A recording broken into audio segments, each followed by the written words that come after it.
Hi, this is Sean from Plasticstarwars and welcome to my channel. In this video, I'll show you guys how I went about customizing my Black Series Mandalorian helmet.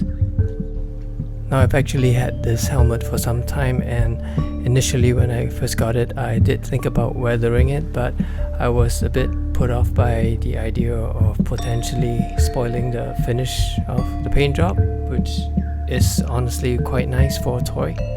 So recently I watched the video put out by tested.com on their weathering process of the Mandalorian helmet, and I was inspired to do the same to mine.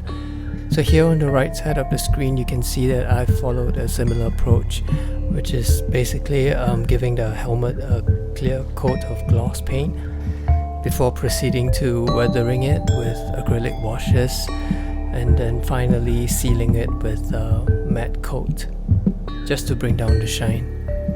So for those of you who have not watched that video, I've included a link in the description below, so go check it out and be inspired like I was. So now that I'm happy with how the exterior of the helmet looks, I wanted to make the interior a little bit more realistic and less toy-like.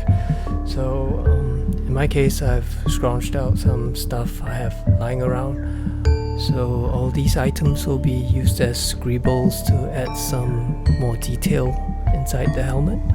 Stuff like wires, cables, a metal mesh from a hard drive casing, some plastic bobbins, and rubber grommets, headphone padding, a broken microphone, basically anything that I think can add some visual interest.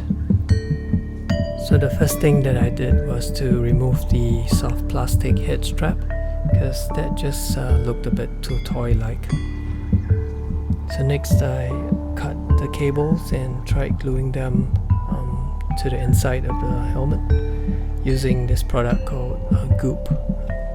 Then I started to create some more detailed pieces, starting with this microphone mouthpiece, and then some ear caps to cover the holes that's exposed after we remove the head strap. And then I sprayed the interior of the helmet with a matte coat just to dull down the plasticky shine, and make sure you mask the inside of the visor while you do this.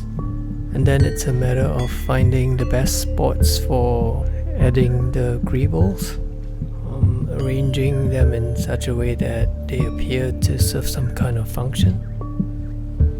At the same time, because I still want this helmet to be wearable, I have to be mindful that these pieces do not get in the way. Now with everything in place, I began the final process of weathering the interior.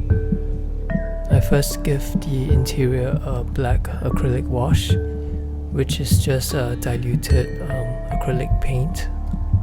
All you have to do is just brush it on and wipe it off. And then I used some Tamiya Weathering Master Rust. It's a bit unorthodox how I'm using this, but I find that it works, and you can still let the Weathering Master dry off and it'll still work the same as before. So just like the black wash, you just brush it on and wipe it off. And when you're happy with how everything looks, you can seal it with the matte coat. And lastly, I dry brushed on some silver throughout the interior, just to bring out all the details that's molded into the helmet. One more thing that I did to this toy was to replace the helmet light to something a little sleeker. I've also put in magnets so that it can actually be removable without any visible attachments. So there you have it.